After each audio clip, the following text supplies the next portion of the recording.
Hello and welcome to One Day Today.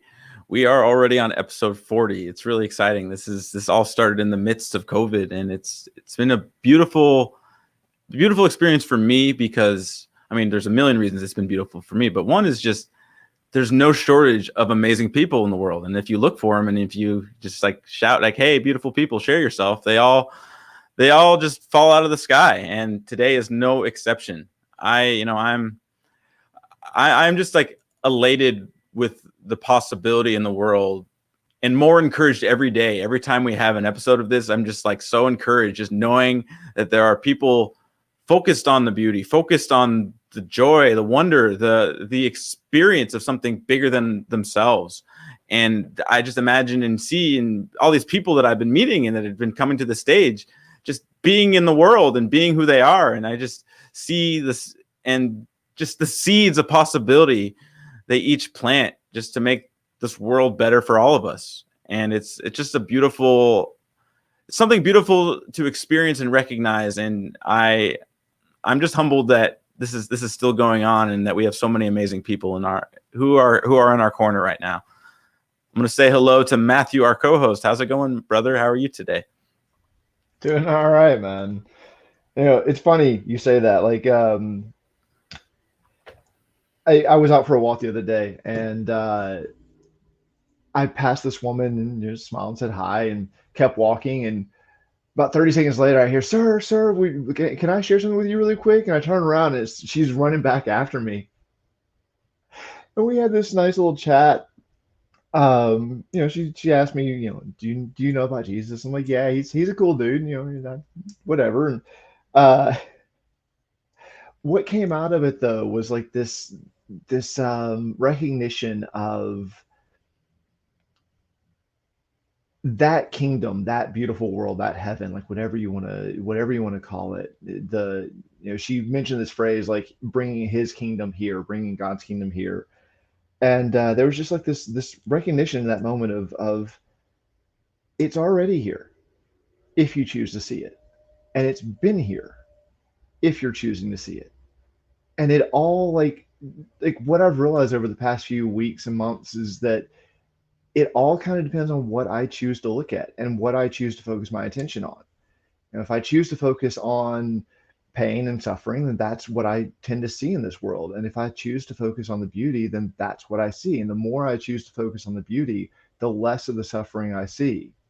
And even in the suffering, I start seeing beauty. Like even I start seeing the beauty that comes out of suffering, like the things that we learn and the way we grow and how we get bigger, like from our own suffering, like from my own suffering. Um, and so like I've just been appreciating that over the last few days, like just like constantly just being aware and looking for the beauty in this world because it's all around me and I'm really enjoying it. Absolutely. That's so true. That really rung true everything you were saying. And I've had that. It's a dance for me. It's like the discovery of what sometimes I don't even realize I'm focusing on. Like when I'm stressed and when I'm overwhelmed. And I had a realization this last week where I was like, just for the nonprofit, getting things in order to just launch, globally that what were all our plans. And I realized when I'm focusing on what I don't have and what I fear I'm lacking, I get scrambled. I get overwhelmed. I get uncertain. But when I focus on what I do have, just all the beautiful people who are around me, all the amazing opportunities that are here right now without moving an inch, like things I already have. When I focus on that, there's just an abundance of possibility Did for I lose you? me. Oh, I guess I cut out. It was Yeah. that exciting that I cut out. But it's just been beautiful to experience that when I focus on what I have and I'm grateful and I'm in that space, there's only more amazing, beautiful things that flow in everything I'm doing because I'm not focusing on what's lacking. I'm focusing on what's possible, and I'm focusing on just it's a beautiful. It really just experiencing that is really changing my whole experience. There's no lack. There's only abundance if we choose to focus on it, like you were saying. Exactly. And abundant, like my definition of abundance has shifted quite a bit over the years. This is something that came to me back when I was living on Hawaii, that I've always had abundance and just not realized it. That I always have everything that I need. Everything is always there, and it's always there just when I need it. Like, just one short example, I after I quit my job in Hawaii and I started kind of becoming that wandering hippie, that little vagabond that I was for a while and kind of still am. Um, like, I didn't have money unless I needed money, and when I needed money, every single time this opportunity came along that I could earn the exact amount I needed, not a penny more. And when that money was gone, it was gone, and I just wouldn't have money again until the next time I needed it. And it, like, I didn't need it that often. Like, all my needs were always provided for. I always had a roof over my head. I always had a warm place to sleep. And like, I realized that that's abundance. It's having my needs constantly met no matter what, and they always have been. Like, so I've just been slowly growing that over the years. I love it. It's a beautiful thing to be able to experience and to sit in. On that note, I want to invite. I'm really excited about our first and second guest, but this first guest is a friend of mine. She's amazing. She inspires me. I want to welcome Rev Deb Bishop. Hi, Deb. Hey, Abram. How are you? Fantastic. I am so excited to have you. You're just like, you inspire me and who you are and your art and your music, and just hearing you talk. You're just such a force for love and light. And I'm so excited to have you. Thank you. I appreciate that. I'm very excited to be here. I've been looking forward to this. So, yay. Well, on that note, if you're all right with it, I'm just going to say the stage is yours, Deb. Does that sound good? That sounds perfect to me. I'm very happy to take the stage. All right. Deb, the stage is yours. Thank you so much. And hey, everybody, I'm really excited to be here and sharing this stage with you. Very excited that I got to meet Abram not that long ago, but a kindred spirit for sure. And I look forward to having a very long and prosperous, globally inspired, uplifting relationship with him. And so in doing this time with you, I am going to play a song for you, but I was also actually inspired to grab something that I want to share. I have a one-woman show that has evolved over time, and it goes under the title of Worthy these days. And this was actually a little affirmation booklet. You can't really see with the lights, but it's a lot of my art. That's some of my art back there, and my teachings about what this particular show is about. And as you guys were sharing in the beginning, I was like, yeah, I think that's what I want to share. So I'm just going to go spontaneously from my heart out to the world. And this is some of the principles. And I speak from the I know perspective sometimes because I think it's very powerful. It's not I think or maybe or it might be, but rather I know. And so these are a few things that I wrote. I know I am more powerful than my past. I know that I can create my future. I know that when I focus forward on where I am going, I get to have everything that I choose, which I think is a really, really important thing. Now, it's important to understand that we do not have to know how to do what's in our hearts to do, right? Only that it's in our hearts to do it. Because if it's in your heart to do, it is the perfect and right path for you. And that's the most important thing. And that's something that's really important to remember. I'm going to paraphrase for a second here rather than read this to you. But what it really says in essence is if you're in a relationship, but it's not the relationship, if there's a lot of struggle and a lot of angst in that relationship, then what's required is the letting go, the loving letting go of that relationship, so that that person can go and heal and get the love they deserve, and so that you can also heal and get the love that you deserve. And the same thing with the career path that you may be on. If you're not in love with where you're headed in your life, then why go there? Just because somebody else told you so? Maybe not. Not such a great path, right? Because then you're not really living your life. You're living somebody else's life. And believe it or not, you may have taken a job or you're walking down this career path that is actually meant for somebody else who would really, really love it. So when you actually start to go after those things that feel perfect and right for you, you're clearing that space for other people to also take up what is perfect and right for them.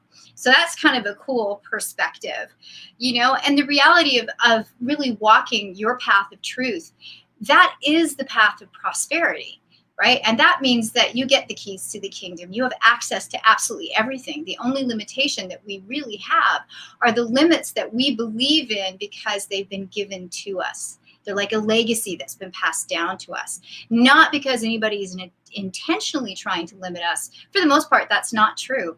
What is true is with the best intentions, limitations have been passed down generation to generation to generation. So I believe that at this stage in life, I know that at this stage in life and where we all are on the planet at this point in time, it's time to let go of that legacy and create a future that is free from the past. So as Abram said, I am actually Deborah Bishop, or otherwise known as Rev Deb. I am a non-denominational minister. I have my doctorate in divinity, and I am studied and certified in just about every modality there is in the healing arts and alternative holistic practices. I do a lot as far as keynote concerts and bringing inspiration and performance to inspirational teachings. I'm really not about motivating people. I actually like to activate them, and there is a difference. And my playground for a really long time has been working with visionaries and individuals to overcome their struggle, and in many cases, struggle addiction. I do believe that we have a big struggle addiction that goes on at this point, and it just feels normal. I'm here to tell you it's not normal. We don't have to struggle. I help people get past their pain. In some cases, I help people get their relationship to money right.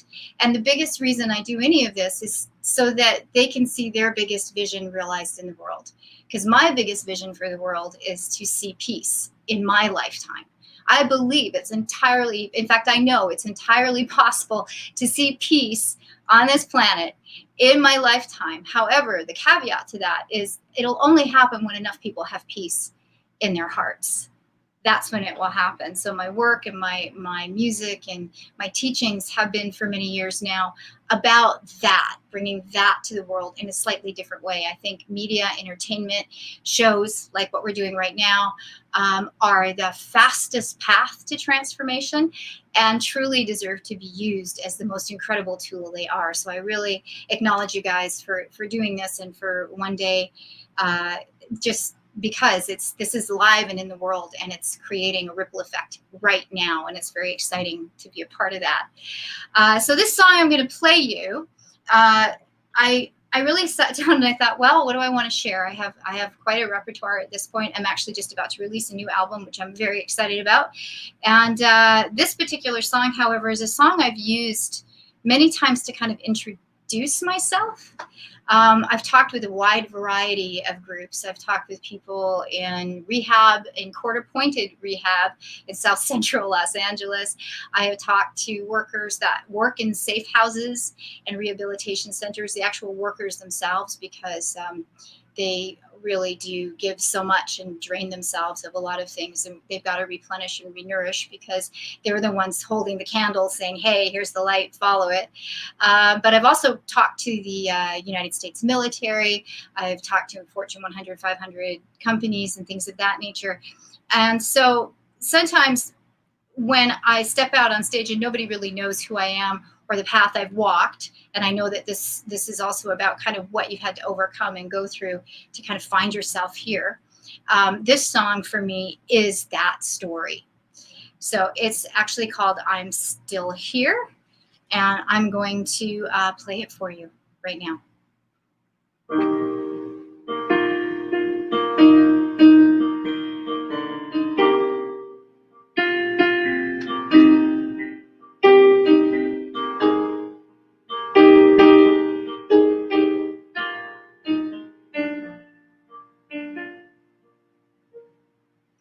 I have felt alone, and I have felt broken, and I've said all the wrong things when I just shouldn't have spoken. And I have known pain and tasted bitterness, cried out in vain for just a little tenderness. I have been cut and I have bled, but my story isn't over yet, 'cause I'm still here.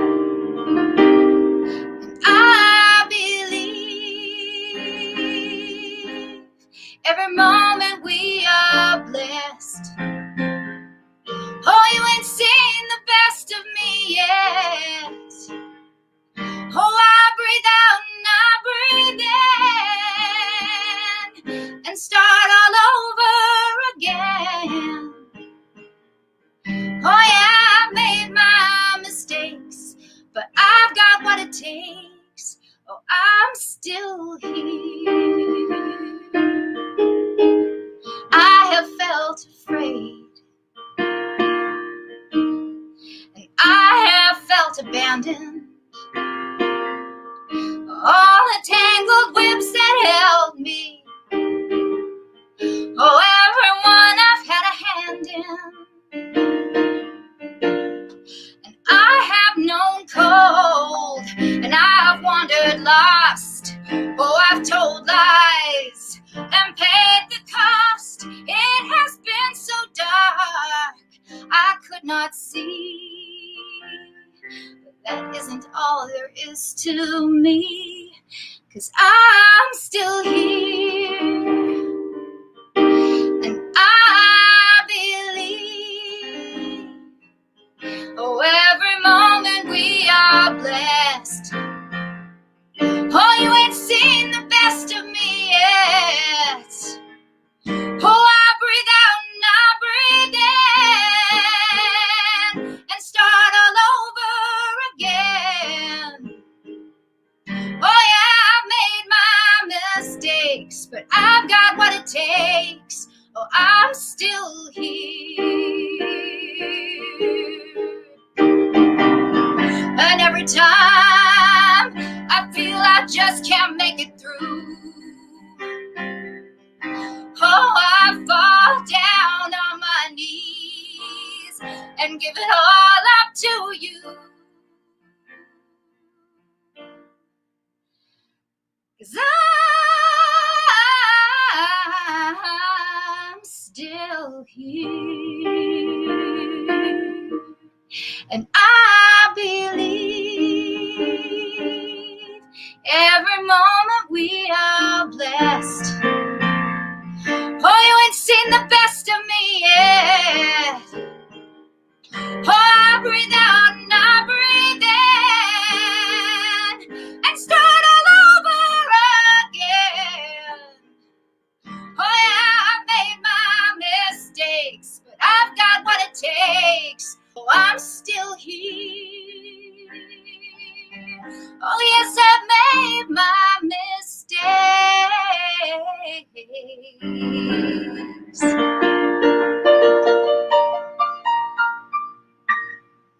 and felt my heart break. But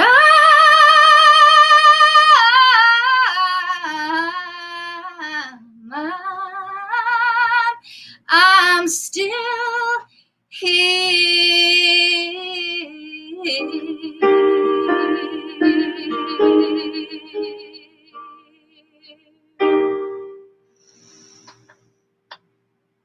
Oh, I'm still here. Yay! And that's a song I use very much to introduce myself to my audiences, because the path I've walked and the life I've been given has been very blessed. It's been very interesting. I didn't grow up being told I could be anything I wanted. In fact, quite the opposite. I had a mother who was not mentally particularly stable or well, and a family that really imploded. And I was the youngest child who at 4 years old decided I needed to be the caregiver, which at a 4-year-old's reality is not a particularly successful agenda.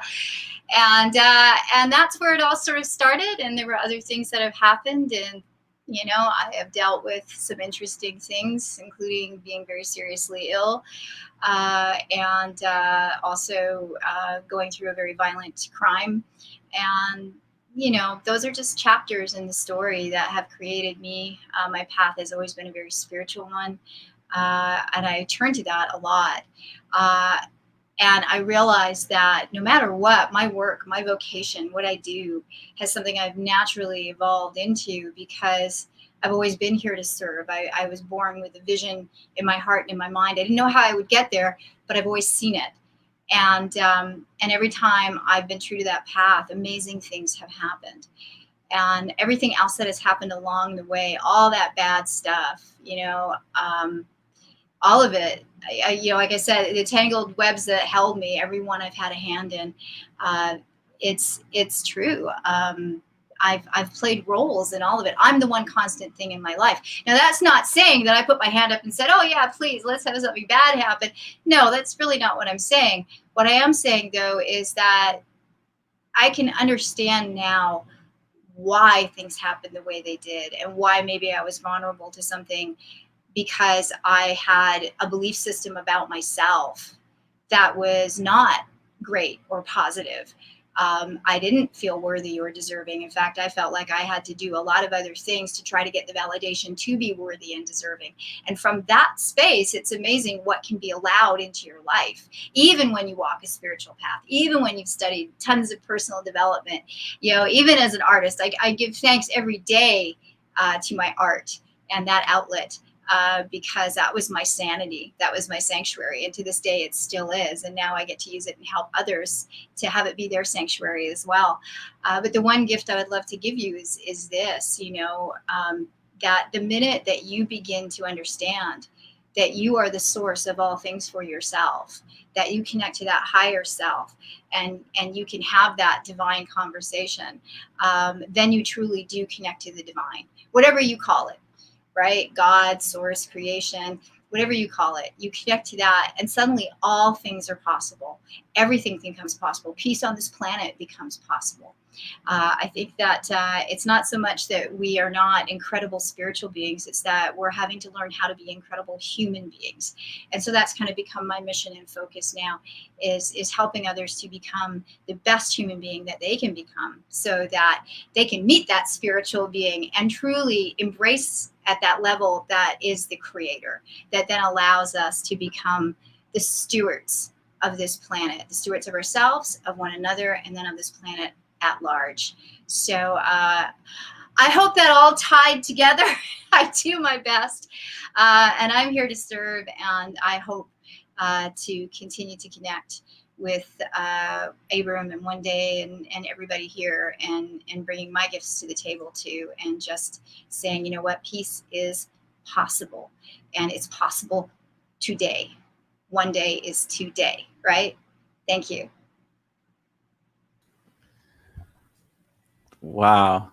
Thank you so much. That was amazing. Everything you shared, your story, your song, you are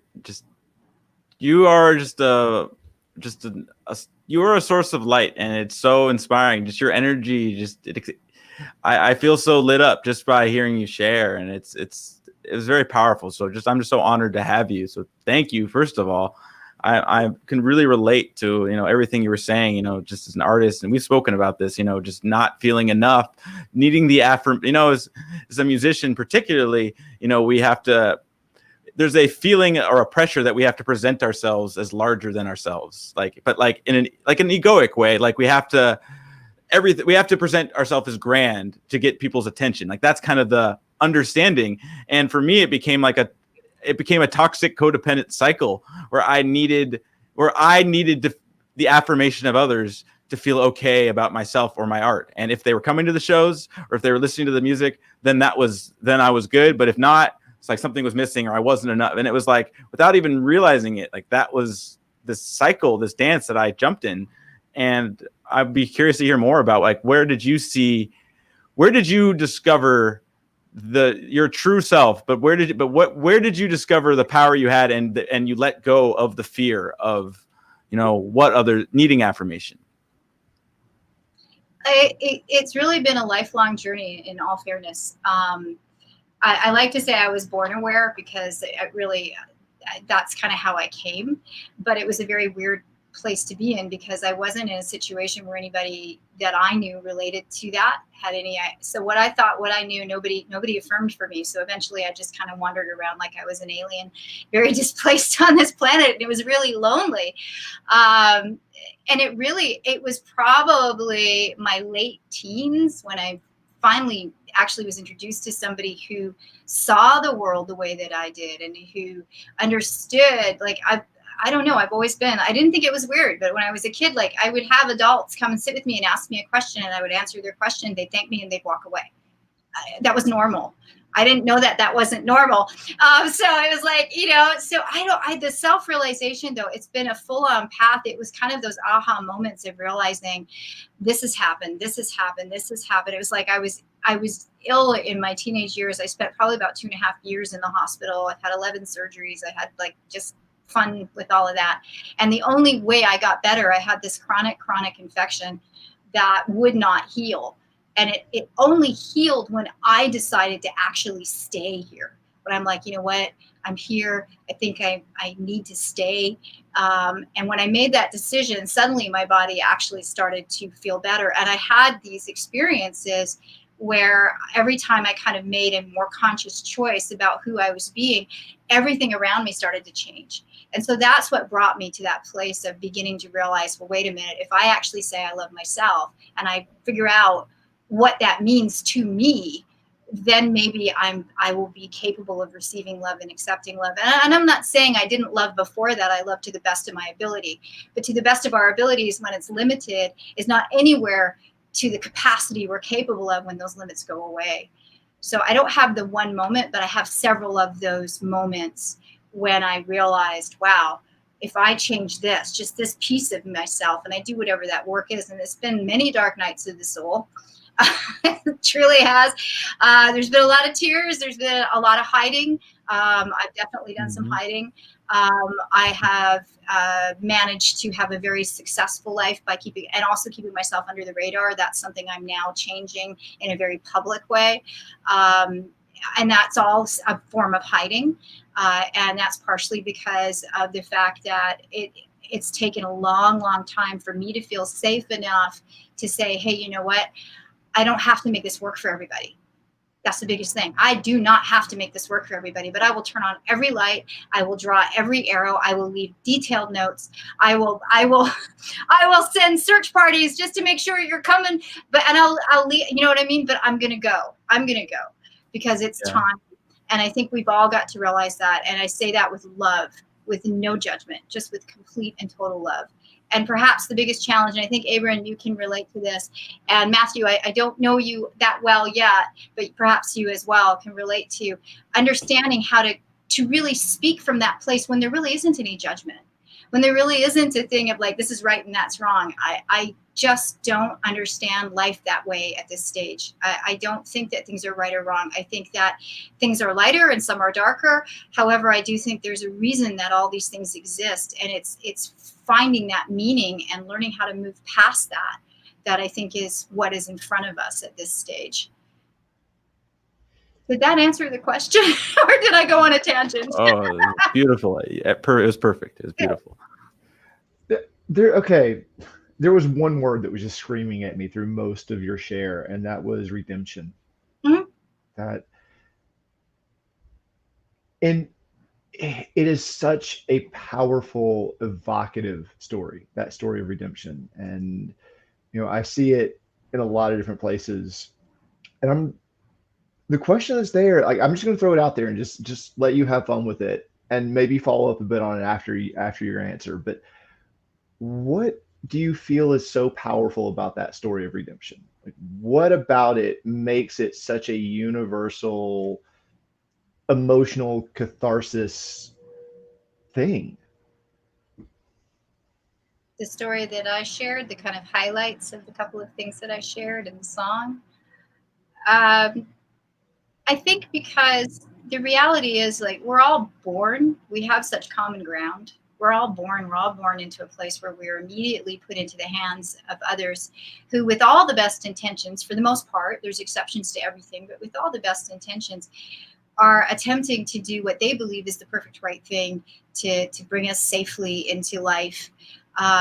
However, they have all these programs and stories that are going on for them.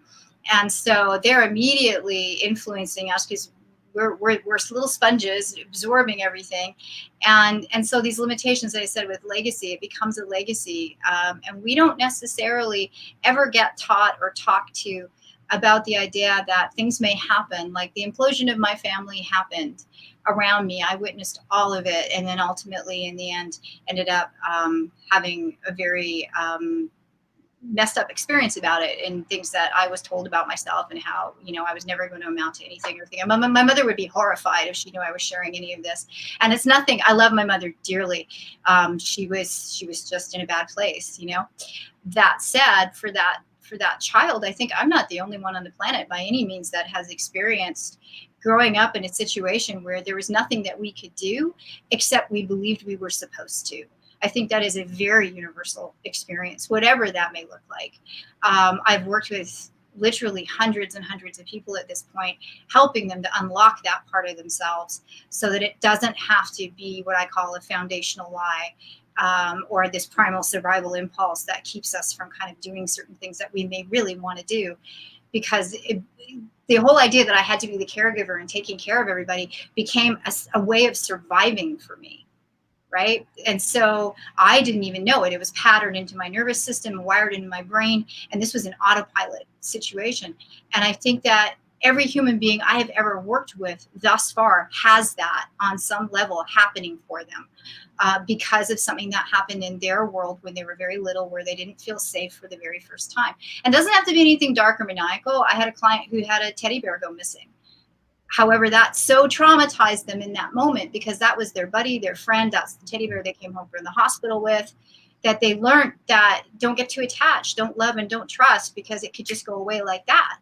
And it influenced their life in a really, really big way. So I have found that this story that I share, whatever parts or pieces I share, that song itself resonates with people, because I have yet to meet someone who has not had just that overall experience of being influenced by things that they had no control over, that now have them believing certain things about themselves. Does that make sense? Yeah, absolutely.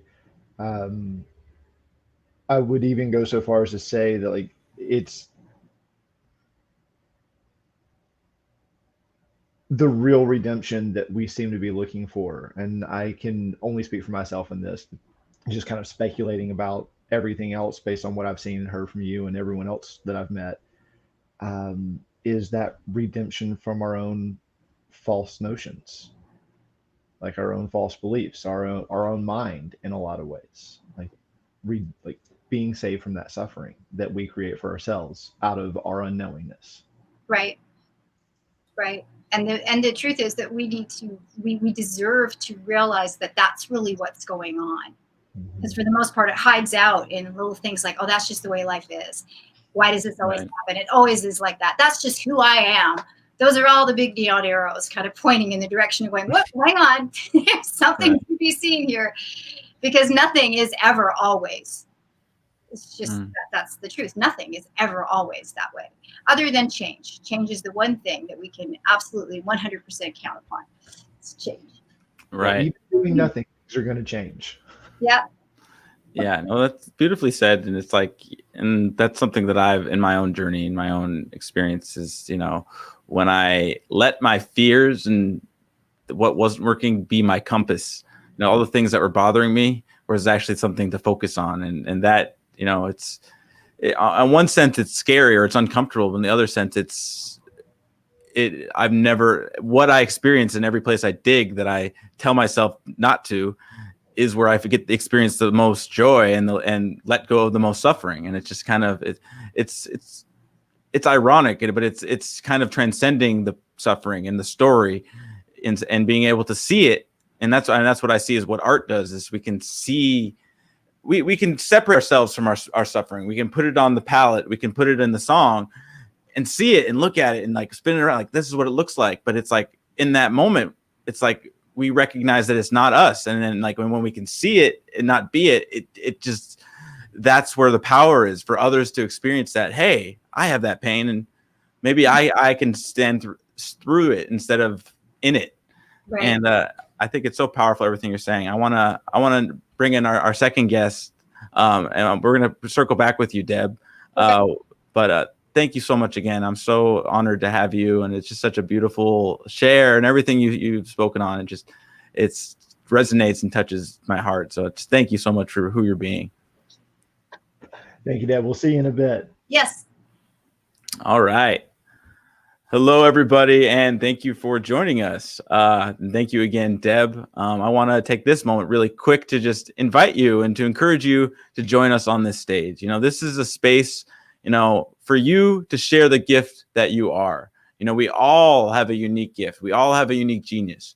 We all have something that we have already, and we don't have to seek. We have it. We are that contributes to us all. And I want to welcome and invite you to share your gift, to share who you are. And, we are all enriched by what you have to offer, what you've been through, what you've overcome in your life is something that is a gift and is something that we all benefit from. And that's really what this space is. This is a non-judgmental space for you to be you, the truest you, but with love and compassion and acceptance. This is a place where you have the freedom to share yourself authentically, vulnerably, and we hold this space. And this is something that I hold deep, and this is what keeps this stage in integrity. Is we want you to be you, and we're not gonna ever hold a space of judgment. So I'm just so excited to invite you. So please check out the link, and we would love to have you share on our stage. And this is all part of the One Day mission, which is bringing you and me and communities together in joyous celebration, unifying humanity in our diversity to create a better world for us all. That's why we're here. That's what we're doing. And that's what this space is. I'm very excited to welcome our second guest. We have Olunife. Hello, Nifi. How are you? I'm great. Thank you. We're so happy to have you. I'm glad I'm just excited to hear you share. I'm just gonna jump right in. If it's all right with you. Sure. Nifi, the stage is yours. Thank you so much, Abram. I really appreciate the opportunity. Thank you to Matthew as well. And Rev Deb, that was a beautiful song. Thank you for sharing. Wow, I'm really honored to even be able to come after you. So wanted to share a little bit about myself and my testimony as well. And definitely there are so many different stories that I've learned from and that I gained from. And, our past, can affect our current and our future as well. Where I'm from, I actually was born in Lagos, Nigeria, and I came here when I was 4 years old. And I came here with my family, of course, because I don't think I could fly by myself.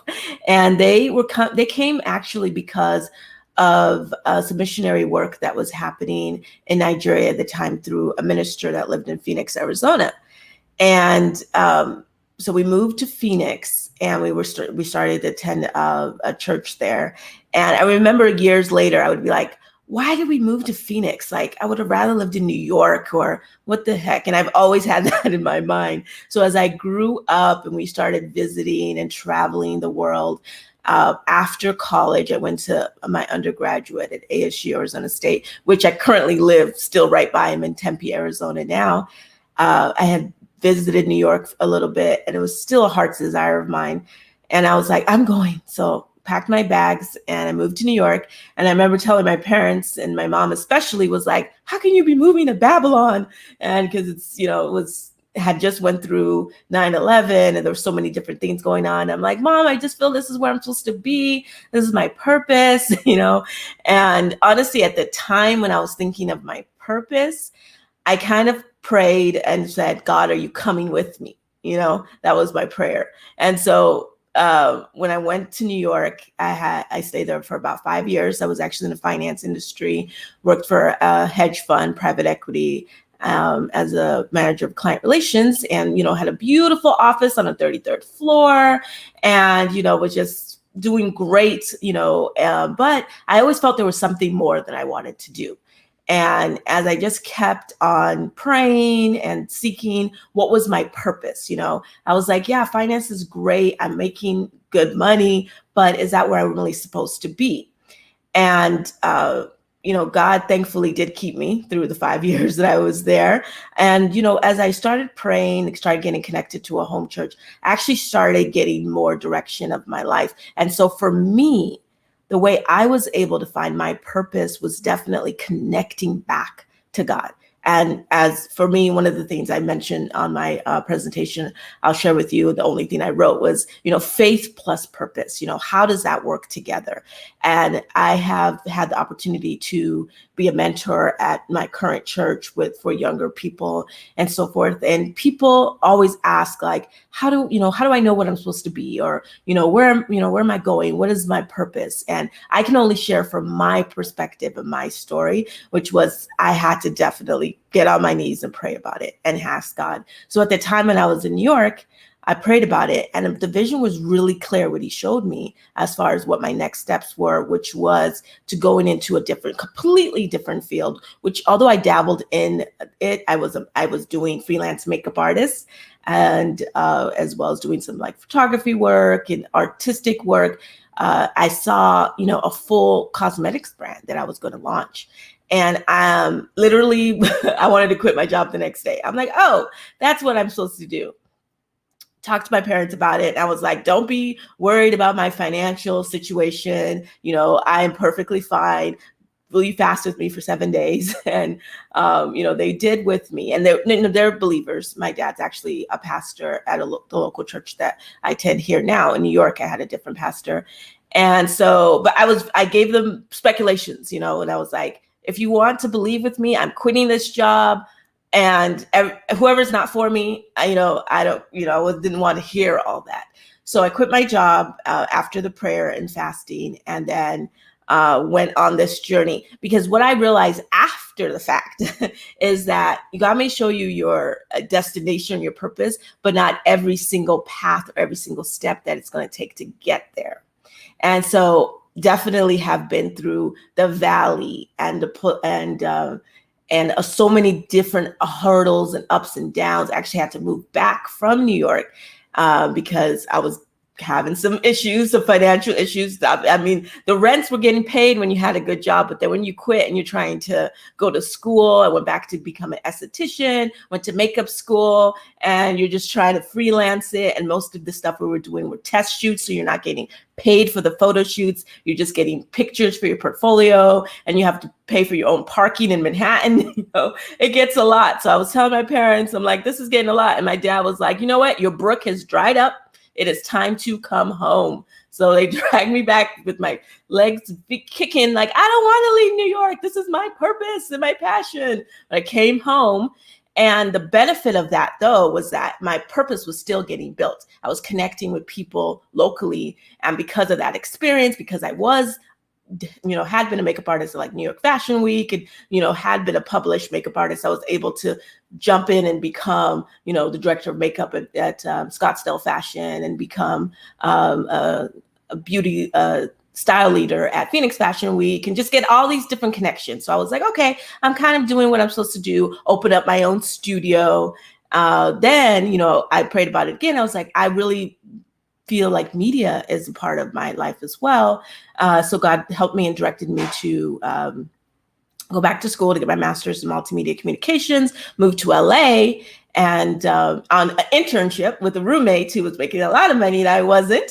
So again, I was in a position where I was definitely struggling, and was like, okay, I think I kind of moved a little premature. Remember, my mom called me one day and she could just feel it in my voice. I didn't say anything to her, but then she kind of, thank God for my parents. That's a whole nother story. But, she transferred money into my account. And I remember right before that, I had went to the dollar store and bought like this, meat pie or whatever I bought, and like threw up because it was not a good food. And I'm like, oh my gosh, my parents love me. And it was really hard at that time to like go around and see all of the struggle, because even though I may have been struggling, did not come close to all the homelessness that I saw, coming from Nigeria. There's a saying here, it says, you're from the streets is kind of like a term to know that you've had a really hard time. I'm like, I went back to where I was born in 2011 and there was no streets paved, so there's always kind of like that dynamic to understand the appreciation of where you came from and where you are now. And that mindset that I had was that, I was expected to do well. My parents actually instilled in me that, you are a creation of God. God loves you. God created you to be the best you can. And there are only acceptable, certain occupations. And the joke in our communities is that, there's 4 occupations you can be, which is a doctor, lawyer, nurse, engineer, or the 4th one is a disaster, basically, or an embarrassment to your family. So I was leaning towards that 4th a little bit. And for my parents, but I had to really look down and see what is it that I'm really supposed to be and who am I supposed to be. So on that journey, I was able to launch my first business, and I have an investor, and we did very successfully. And it wasn't an exact industry, it was the hair industry, which I was somewhat passionate about, but really more passionate about the beauty industry. So I'm in the phase of launching my baby right now. I've been telling people I'm pregnant. I've been pregnant for 10 years trying to launch this baby. And on September 5th, I'm going to launch my skincare line called Sweeter Juice Beauty. And I'm really excited about that. But it takes me back to all of the different things, all the different experiences that I've had, and realizing that, each step of the way, God was definitely with me. Each trial, each tribulation, he was definitely with me. Just last year, I was able to get married at 40 years old. And that's a whole nother story, especially being Nigerian as well. Because, my mom and everybody was looking at me like, when are you going to get married? Like, do you even care about marriage? And, again, I had to wait until, I even have, as an artist, I've used to write poems and different things. And I've had poems where I've written about that weight and that struggle to make sure that it's not just being with somebody or anybody, but, someone that I know that can bless my life. I can be a blessing to theirs. And we're joined together because it's a purposeful joining. So I'm going to go ahead and go through the slides real quick if you want to put that up so you guys can see a few of the pictures that I put together. So as you see, this is the first picture, and it was just wanted to talk a little bit about faith plus purpose. And I'm hoping I can actually make a control of this. Hold on for a second.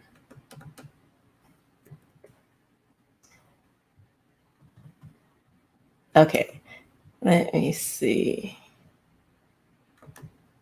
I'm trying to scroll down, but I don't see the control. Sorry about that. Anyone can chime in right here as I'm supposed to be like a digital marketer, and I'm having issues right now with figuring out how to scroll down because working on my computer. So I had a few pictures of childhoods. I wanted you guys to see, just me when I was born with my family, as well as growing up. And then my wedding photo, of course, with my husband, since I gave him a shout out.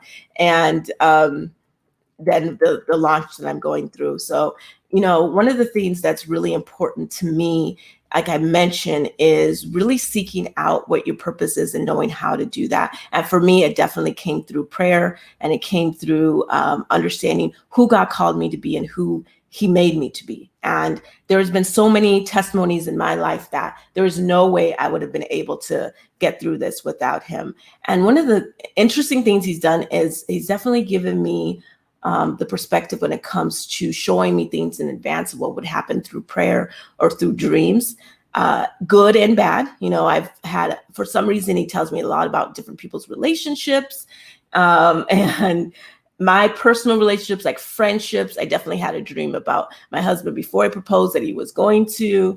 I've had the good and the bad, and I've also been able to use it for in my business and to help other people. For example, I had a dream that my friend came up to me and said that she needed a press release for her business that she was doing.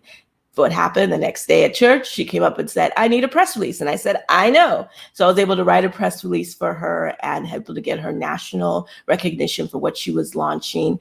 And so I realized that that's something I need to be sensitive and prone to the Spirit.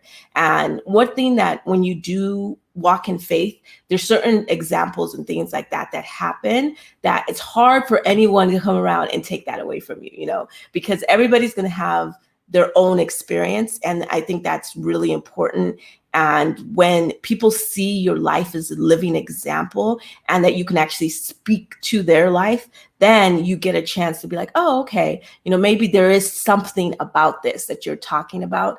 And then you can see that example in the Bible many times with Jesus when he walked up to the woman in the well and, told her that, she's been married a couple of times, she's done this. And he's like, wow, you're a prophet, aren't you?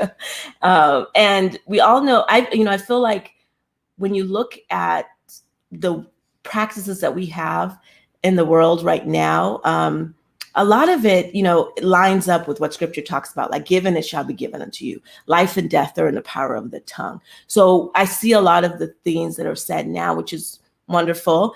But, you could always line it back up. So it's like whatever you can think about, we're practicing, like, doing good to your neighbor, loving your neighbor as yourself. There's these basic principles of life that if you can live them, you will see that, the things that you actually want in your life are coming to pass because you're thinking about other people, you're doing the right thing. And then that next step, I really think, is figuring out what your true purpose is, what you're here to do.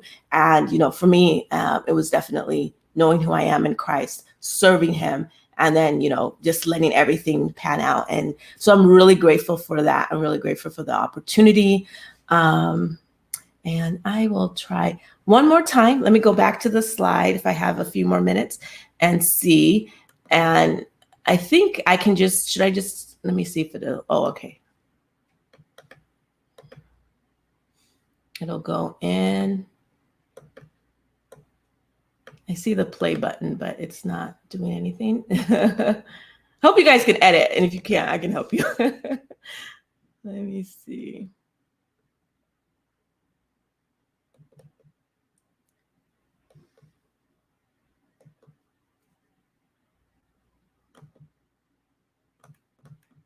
Okay, so we can go ahead and wrap it up and maybe you'll help me or something when we go back.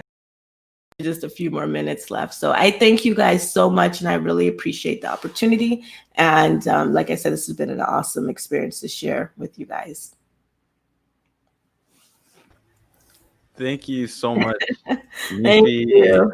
Thank you for being here and sharing your story and sharing, sharing yourself. Really thank you. Appreciate you.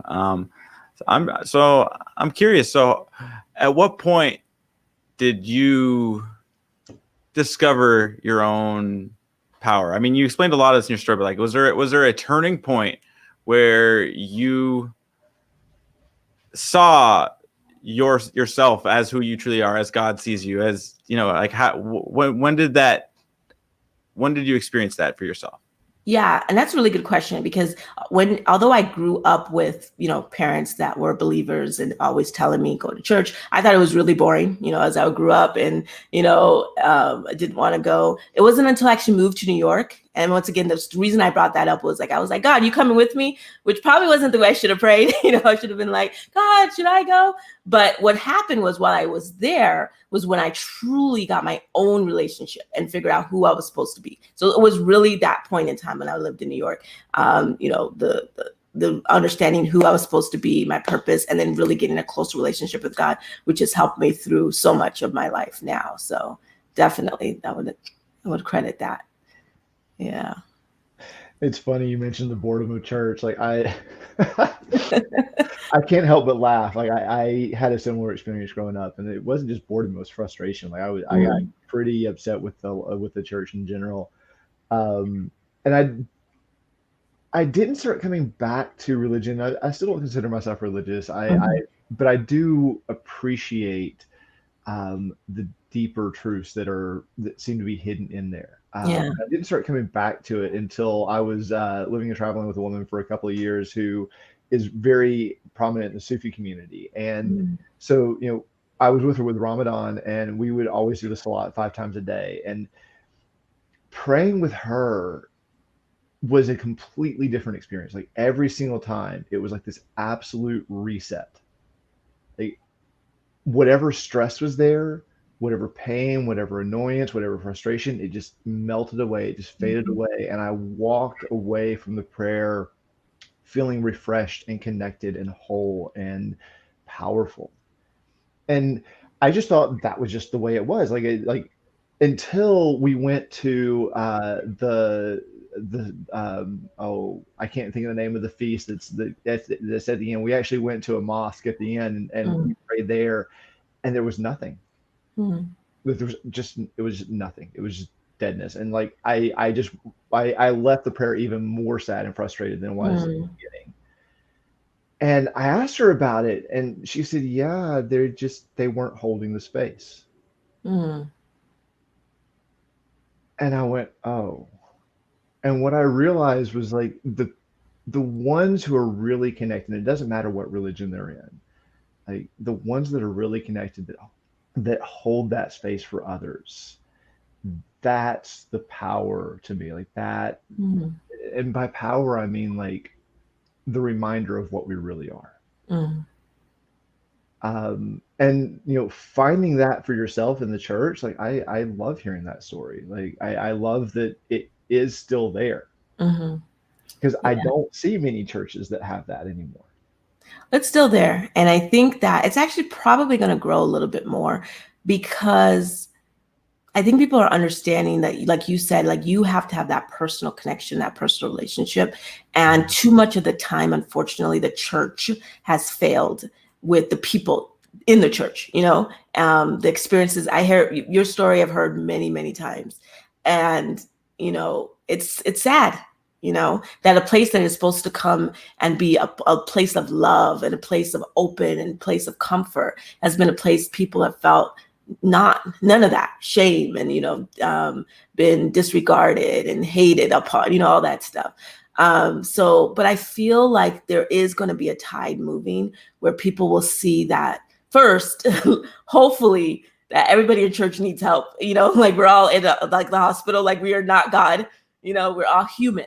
And so we have to look at these people as they're just as human as we are, even though sometimes we think we're holier than thou, we're acting like we are, we're telling you what to do and how you should have done it, you know, so that God can actually be the one that is showing us how to be. And obviously, regardless of any religion, Jesus was a great example. You know, as you said, you know, I've heard Muslim friends talk about him and everything, and the secular world, you know, talks about him and the way he lived, you know. So I take it a step further, obviously, and believe that all that he said about himself.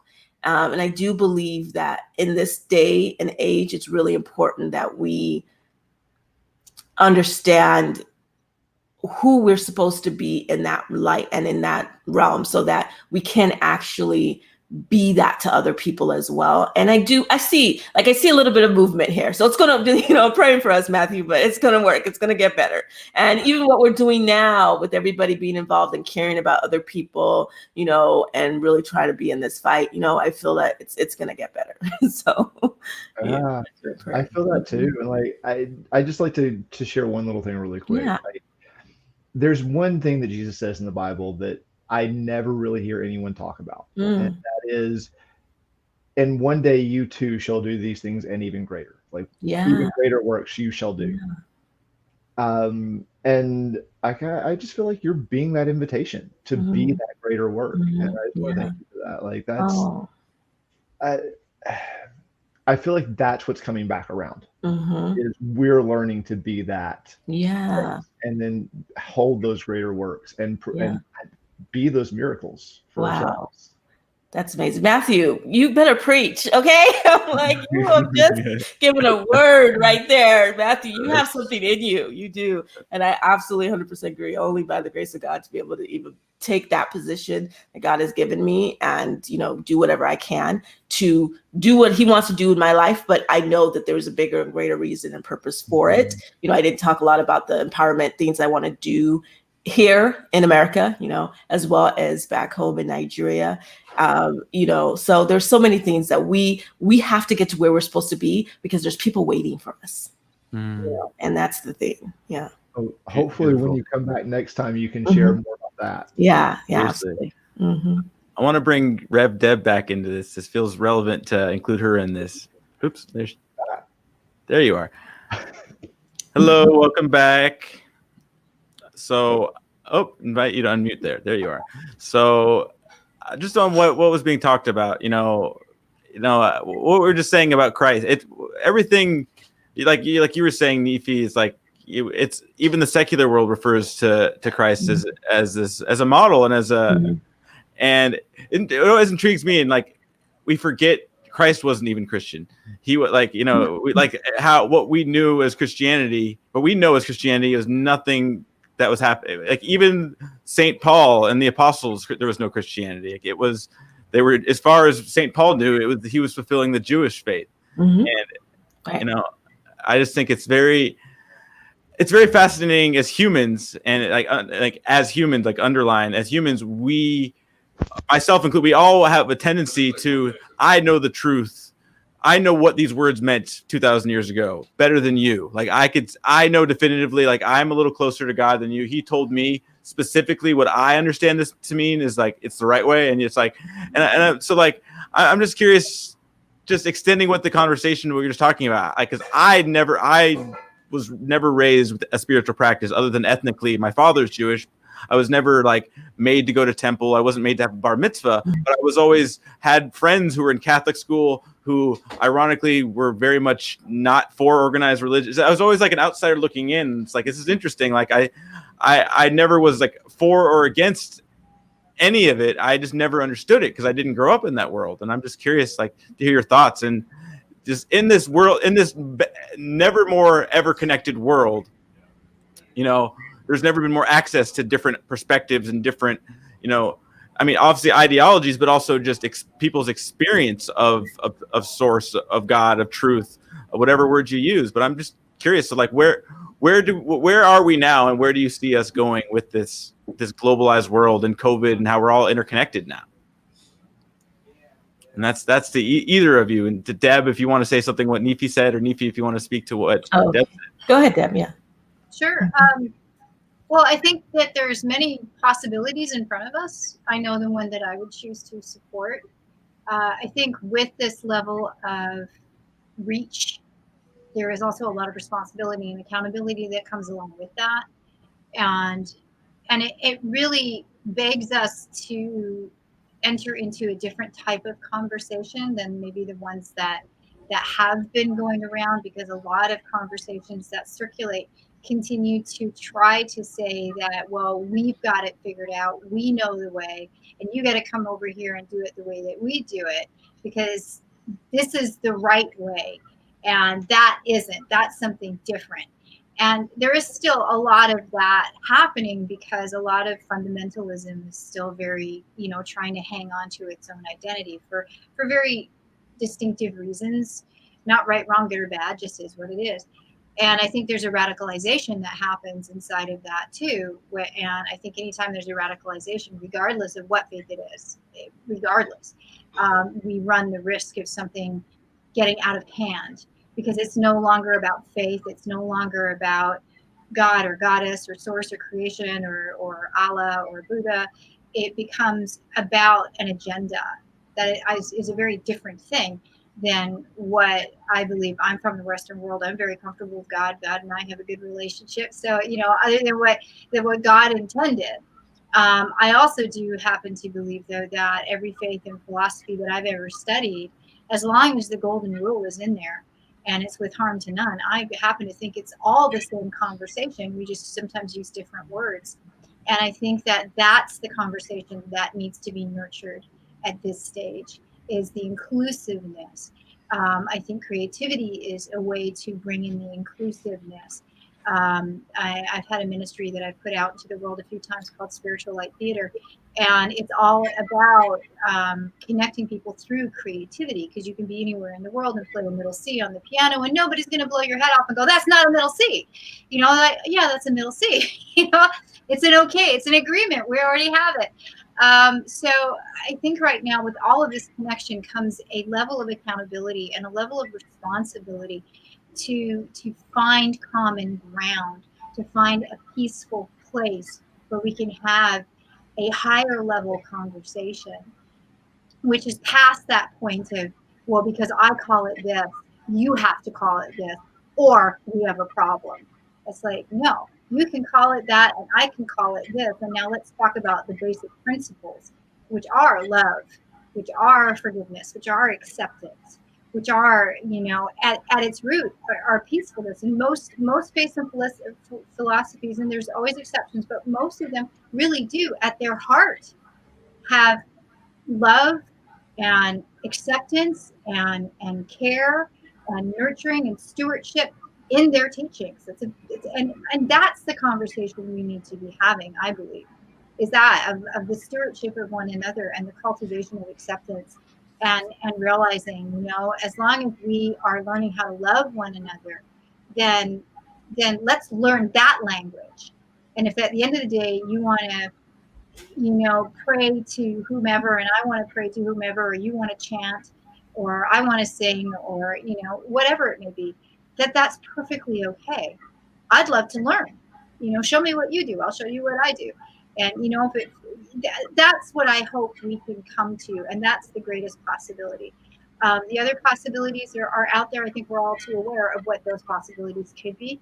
I don't think we really need to lend any energy to them, other than to say that awareness is truly the essential ingredient to steering the ship in the direction of love and acceptance and forgiveness. Absolutely. Nifi, do you have any thoughts? Well, I would want to just put it on the record, since I'm going to be on here. I don't know if this is recorded, that I know, well, I'll put it like, let me give you some background. Like, there's been some, how when people have a strong opinion, a lot of people think that a lot of people would find that offensive, but they've actually, because I come from a sociological background, that was my undergraduate, as well as media. There's actually been a little bit of research, and we've seen that if somebody has a personal strong opinion, like for example, let's say I'm doing a YouTube makeup video, and every time I start my makeup, I'm praying to God, to Jesus Christ. You might also automatically assume that other person that doesn't believe, perhaps even an atheist, might be offended. But what we've actually found is that's actually not the case. That because you have that strong faith in something, and something greater than yourself, and for this example, I'm talking about God, people actually are drawn to you. It's like Google says, if you market to everybody, you're marketing to no one. That's one of the marketing things. If you're for everybody, you're for no one. So you have to take a stand. So I can sit up here and say, yes, I do take a stand. I know that we're going into a world where everything is, melting. And even they called New York the melting pot. It wasn't, because everybody had their own special space. And, there's certain areas that I could go in and I would still be discriminated against, but at the same time, everybody was there. What I love to see is that everybody can see everybody and appreciate and love that, and not tell anybody else what, they have to be, unless they ask. If there's a question, somebody just asked me the other day, what do you think about so-and-so? And I normally don't answer every question. I ask, why are you asking? And, do you care what I think, or do you care what you yourself think? If you care what God thinks, then let me redirect you back to, what the scripture says, versus let me give you my opinion on everything, So I'm grateful that I live in the United States of America, where there is freedom, and there is the freedom of religion, and it's actually a protected class amongst everything else. That may change, I don't know. But I just think that we also just need to know that, it's going to get to a point where, you have to make a decision. There is going to be a decision that will be made, and there's going to be a review. Like, did you serve God or didn't you? And I know this is not politically correct, and this is not what it's supposed to be, but there's many parts where it says like, hey, I know you, I know what you've done. I know, the works in your life, and I can't be worried about what man might think of me. I have to be worried about what God, because he's the one that can ultimately determine my future. And by the way, the person that invited me, Sophia, knows everything about me. So she probably put you guys on the spot, bringing me on here. But no, I just want to encourage people, especially if anyone that's listening to this, that if you do have something strong and you want to hold on to that, there's absolutely nothing wrong with that. You do not use that to degrade other people, to discriminate, to tell somebody that they're lower. It is love. And, technically God is love. That's what the Bible, God is love. So if we are looking at that and we understand what that is, I cannot look at my brother and say, you are this or you are that because you're not the same as me. Absolutely not. And that's truly what Christ did, because he didn't go after looking after people. He didn't come telling them, you must be this. If you read the Bible, they came to him. They flooded where he was. That doesn't happen anymore. Everybody's running away, because we're not answering any questions. We're not, all we're doing is judging. And judgment comes from all sides. Even the side that says everything is judging the person that thinks that they have this strong faith and wants to apply that into their life. So we just have to be conscious of that as well. So I, appreciate the space that I'm in. And I'm very grateful for the opportunity. And yeah, that's just like, let's all encourage each other and know that God is love and that we are all here for a purpose. And built with that, we're going to, I'll see you at the mountaintop, So that's what I want to say. And I want to just make a little comment on the idea that, the judgment will be there. And it's got nothing to do with what you said about God and the judgment. As far as that, it had to do more with like everybody's judging everybody. And I really want to put it out there to say, like, what if that wasn't 100% true? Because I know for myself, where I come from, I don't judge what people. Doesn't mean I don't have my thoughts or ideas, but I don't judge them in that. I am not making them right, wrong. They're not good or bad. They're just human beings expressing, and spiritual beings expressing in the best ways that they know how. Because who's to say what I might have believed if I was born halfway around the world and it wasn't the Bible that I was raised with, but rather something else. I could be using very different language right now. I have no idea. So I just want to introduce that simply because I think it tapped into earlier in our conversation about, it gets very challenging sometimes to be able to communicate when the expectation that others have is that your communication is a judgment of them or on them. And I would really love to just throw it out that maybe that's not always the case, just to suggest that might shift a little bit, and certainly be aware. Everybody's got their ideas, everybody's got their opinions, and there's places where judgment is actually needed, as in, is there enough space for me to cross the road and not get hit by a car? That's also judgment. So just introducing some possibilities, because I think it's important. And for me, and I think Abram, you and I actually had this conversation the other day. When you know that there's something that you're trying to express, but you also know there's so much baggage around it that you're not sure how to express it, because of the fact that it's not about saying something so people feel defensive, but rather introducing something so that people could maybe look at, okay, what's that really about? And so that's why I just want to infuse that beautifully shared statement with just the possibility that what if it's not always that we're judging, that might be really a neat future. I love that. I'm very hopeful for that. I think that's really important, that every side doesn't judge the other one, that we can actually have an open discussion. And even if there is a different faith, there's a different belief, that you can look at that person and say, that's still my brother, that's still my sister, and I respect them. And I'm not going to put a label or name. Of course, we've got the extremities, the hate, the actual hate, and we've got the actual things that are doing harmful things to children, for example, killing people. But if you've got a personal belief on something, I definitely encourage us all to openly embrace, that, and understand. And that embrace for me doesn't include me saying I'm now going to be you, or I'm now going to, but it's going to be like, I'm going to respect you. I'm going to value, I'm going to expect you to get as much equality rights as I have, and I'm still fighting for some, I would want all of us, to be at the same level and to be where we are. And for me, in my personal opinion, the only thing that can judge is God. And the reason I said when I talk about judgment is I do believe, and this is, that, and the reason I believe this is obviously by what the word of God says, even in Hebrew, even in Islam, in Christianity, that God will come and judge everybody. So why do I need to judge?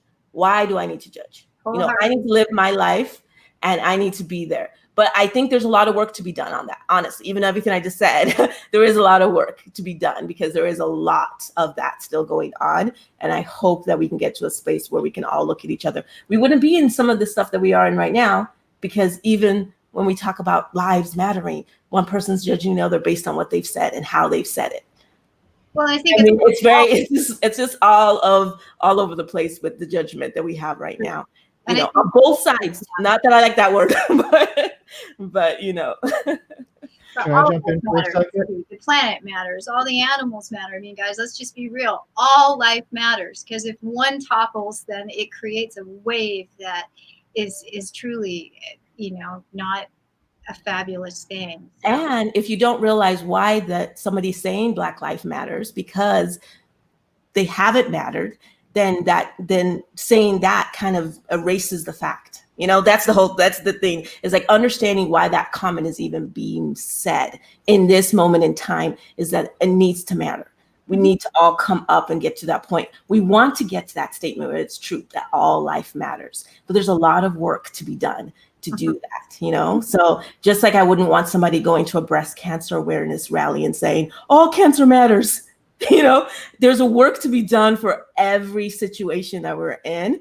I can respectfully say I may not agree with the whole entire agenda of every situation that's said or all the stuff that's being done, but I can see why that needs to be said in this moment in time, and why other people are agreeing and opening up to that, and why it is actually offensive and judgmental to say in this moment, all lives matter, because it's not showing that right now. And those are the type of things, it's like that rebuttal of it when someone says that. And it mattering, what is it? It's the most basic concept of humanity. It's not saying better. It's not saying freedom. It's not even saying equal. It's saying matter. And it just should be an agreed upon statement. Like, you're right, with no other, things that need to be added to that, because we'll get, that's what we're trying to get to, is the ultimate goal, that everybody does matter in this world, Yeah, that's why I don't say lives. I said life, because I totally 100% agree with the distinction that you said. And for me, it's just so my advocacy is for animals and for the planet. And sometimes we human beings, man, we just get so caught in all of this stuff. We're caught up and we forget about all that other stuff. Yeah. And I say that with absolute all due respect to how you just eloquently shared that. And I really appreciate that. Yeah. Thank you. There's something else that's kind of been circling in this conversation. I'd like to see if I can tease out. I don't know if I quite have a full grasp on it. So there's two things that really came very strongly when both of you were talking. One is, this is kind of ridiculous, but there's a movie that I absolutely love. It's a sci-fi called Serenity, and in it, there's this scene where two of the main characters are talking, and they're talking about an upcoming conflict. And one of them's a preacher, and he says, "Do you believe?" And the other person gets upset, and the preacher said, "No, wait. Why do you always assume when I talk about belief that I'm talking about God? I don't care what you believe, just believe." And I love that because it points to what I find so powerful about belief. I think in my experience, what I believe is what I've manifested. Like, literally, I can tell you story after story after story of manifesting things in my life, like believing that I need a van, and the next day having a van pretty much hand delivered, not having to pay anything for it, just it being there, and like getting horses and trips to Peru, and just all kinds of crazy stuff. And that to me has come through my belief and the power that holds, which to me points to this much deeper power of what we really are. It says in Genesis, we are made in the image of God. And to me, God represents creativity and creator. And so we are also creators, if that is true. And it's something that I've very much experienced, like that power of creativity through belief. The other thing that really came up very, very strongly is the destructive power of assumptions. And this is something that I have been exploring in my own world for quite a while, and looking for, like, constantly holding that intention to be aware of, am I assuming something? And if so, where does that assumption come from? And is it actually true, or is it relevant to where I'm at in my life? And this is where, like, I don't really see, like,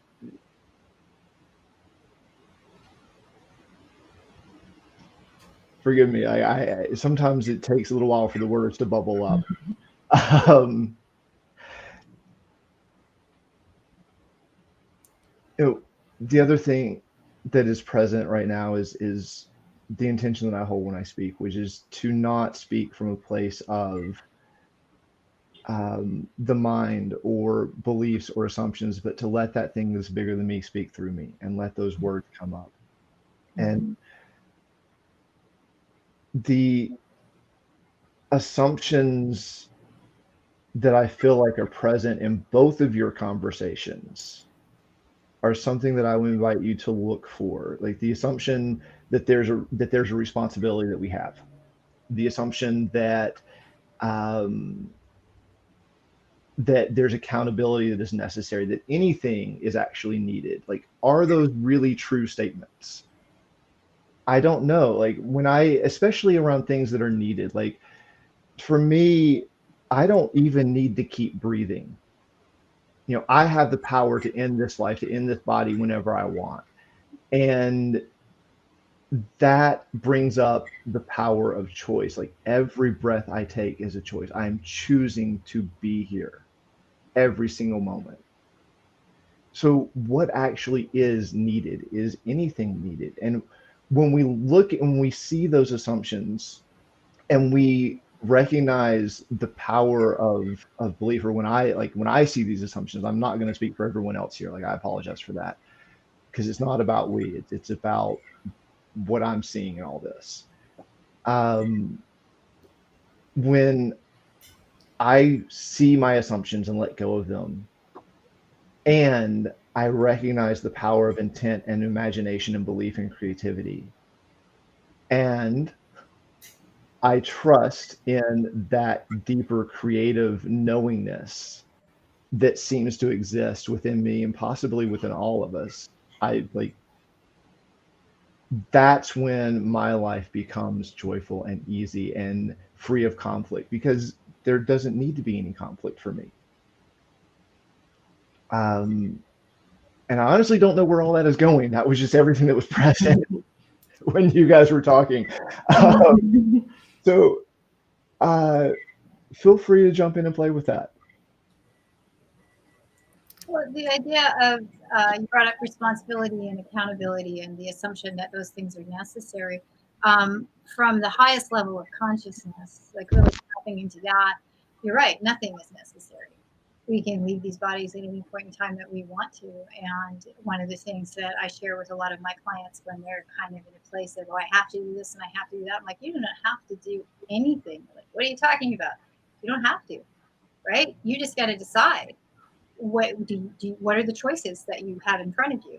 If you do this, what's the result? If you don't do this, what's the result? Are you willing to live with those results? And if you are, then great, make the choice not to do it, but just realize it's always a choice. So I wholeheartedly agree with you that from perhaps more existential, higher mind or spiritual space, there is the reality that, yeah, we don't really have to do absolutely anything.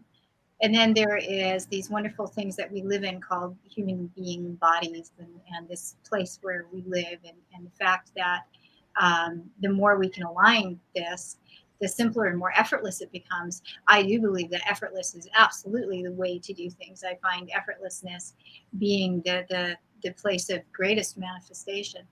And it's usually the place that is most joyful and is most passionately lived. And those are all in alignment. However, I look at responsibility and accountability as not heavy statements at all. In fact, I just did a series of Facebook Lives all on the idea of what responsibility really is, because people have such stories around what that means and what does it mean to be accountable. And yet, if you're making a choice, you are actually exercising your accountability and your responsibility in making that choice, even if it's a simple choice of just breathing. And that's simply because we're in this dimension at this time, and the brain is part of this. And well, we live in a cash flow society. Therefore, right now, that's part of the choice we make, is to have access to resource, because we all know if we don't have access to resource, things could maybe not be as comfortable as we might like them to be. It doesn't mean we can't figure out a way.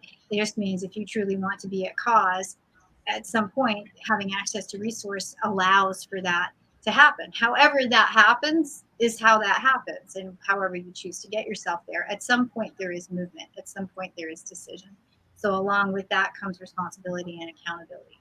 So when I say that it requires us becoming more responsible and accountable, the first thing that I believe that means is that it really asks us to show up. It's us showing up. It's me getting out of bed in the morning. I don't have to do that. I can stay in bed all day, right? And you know what? The world will go on, and that's all great. However, my value and meaning for deep in my heart and my soul, my level of fulfillment may not be achieved if I stay in bed all day. And there are days when I do stay in bed and cuddled up and meditate and read and maybe watch a show on Netflix, and that's all good. That's my level of responsibility and accountability to myself and my nurturing in that moment. So I think that with anything, we can get caught in our own definitions of what this stuff even means, and then get lost in the meaning of that, and then discuss whether that meaning is significant. And that's why I say that I'm really not interested in motivating people. I'm truly not. Because motivating people is like, here, let me fill up your tire that has a hole in it. But, it's a little hole. So if I fill you with air, you can at least get 10 more miles before it'll really need to be filled up again. And that's what I see motivation as. People come and they get motivated. They're like, yay, okay, I feel really good. But there's still that tiny little puncture hole, and they run out of air. And so they run out of motivation. And then they come back and they've got to get more motivation. I like to activate people. I like to inspire them to the point where they're ready to take action, and then actually give them a suggestion or an invitation of something they can actually do, so that they can go and get started. And because once they get started, they feel that little bit better about themselves, and that feels good. And then that leads to maybe doing the next step, and that leads to maybe doing the next step. Because believe it or not, we actually like to feel good. For as much pain as there is out there, and a lot of people who are very much in pain, we actually like to feel good. Our nervous system prefers that. So just by continuing to be activated, and people moving towards something that makes them feel better and better, they show up more and more and more. So again, I think we can go down many, many roads that could be the meaning of something and what it means to you and what it means to me, or we could just simply say, hey, this is really just all about showing up, and it's your choice. How you show up is completely your choice. And if it works for you is truly, at the end of the day, what we're discussing. If it works for you, if you feel good, if you feel happy, my rate of measurement for all of this is harm to none and do unto others the way that I would like to treat others, the way I want them to treat me. Harm to none.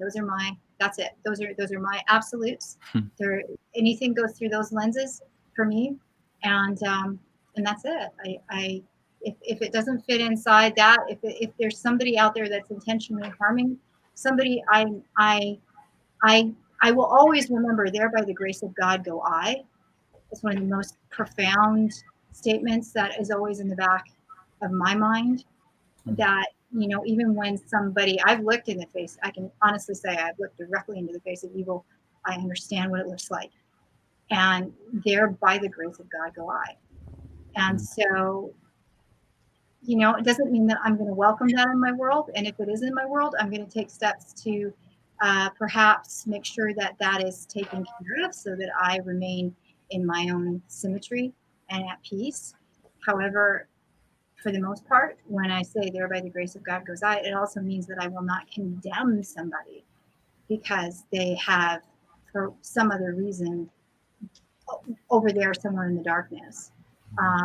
And again, that gets back to, like you're saying, God is the ultimate judge. Who am I to judge? And having been the victim of a pretty horrific crime, that's a big statement for me to say. To come to a place where I can honestly say, I hold no hatred or condemnation in my heart for the person who inflicted significant pain upon me. Right. Deb, I'd like to give Nifi a chance to respond because we actually got to wrap up in a moment here. But thank you. That was very well said. Nifi, would you like to add anything before we finish up here? Yeah, actually, I agree with Rev Deb. I do agree with her that, when it comes to responsibility or assumptions and different things like that, like I said, the only slideshow that worked on my presentation was my title, Faith and Purpose. And, understanding what is the reason you're here on earth. And God did give us all free will. We have choices. We can make all of those choices that we're talking about, whether we're going to continue to live, whether we're going to, not. And I think some of the choice, and even that particular choice, the thing that separates some people from continuing to live, even when it's really, really hard, and even when there's a lot of things going against them, is hope. There's a hope that the next day will be a little bit better, So, and then with that, I've worked in local government capacity here, where I've had a lot of influence over other people's, helping them with their businesses, and they'll talk to me about everything. And I'll always encourage, I had somebody that went through PSTD, I believe it's called, post-traumatic stress disorder. And, she was trying to get some help here and there. And, there's a lot of things out there that I may not do myself, but there's a lot of benefits. Like, I'd be like, yeah, you need to go see something that can personally help you come out of the space that you're in. It may not work for everybody, but whether it's, spiritual, whether it's something that you're going to do in the secular, these things are all positive, and I believe stem back to what God created us to be. So I do think there is, there are responsibilities. Parents are responsible for their children. There are some, it's okay. For me, I actually do believe I have a discerning spirit. There's a scripture in the Bible that says that a righteous man discerns all things.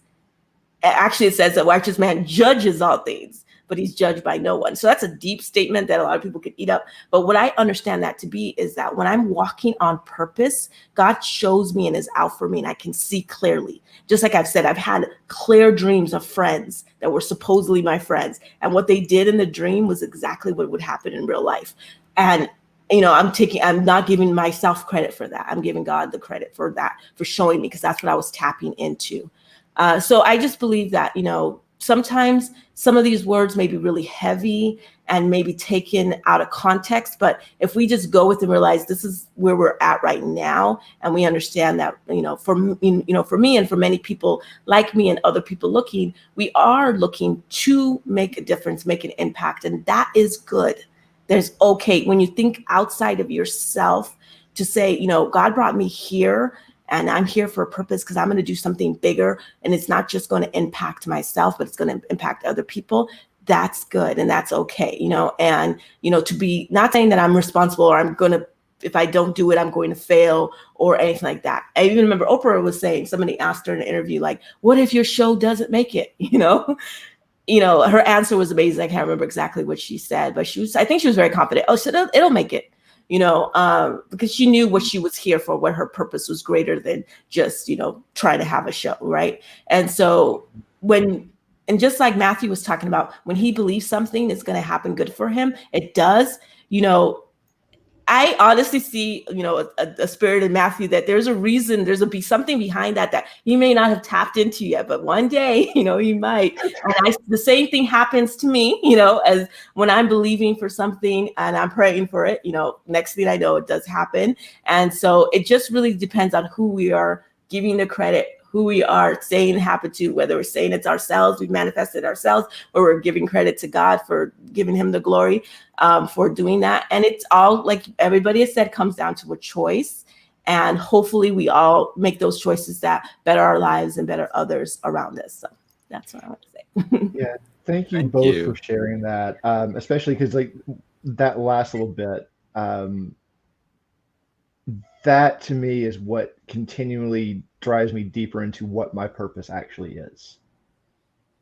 Like that, the whole thing of the soul purpose is, I feel like that actually ties back somehow to the story of redemption. Like maybe that is the ultimate redemption, is recognizing what we came here to be and then becoming that. Yeah. I call that mastery. Well, I would like to continue this conversation. I want to have you both come back soon. Does that sound good? Absolutely. We could keep this. I really enjoyed this. I just appreciate and honor both of you for sharing yourself and the gift that you are, and just being in the space with us. So I'm really honored to have you. Just thank you for being here. It's been a wonderful discussion, and it's really something that I value, and I know our listeners will as well. And just thank you both. This has been really fun. It's really been an honor and lovely to share a conversation with everyone. I so appreciate it. Same here. Absolutely. Well, we're gonna have you back soon. Next time my slide will work. Yes. Perfect. That sounds great.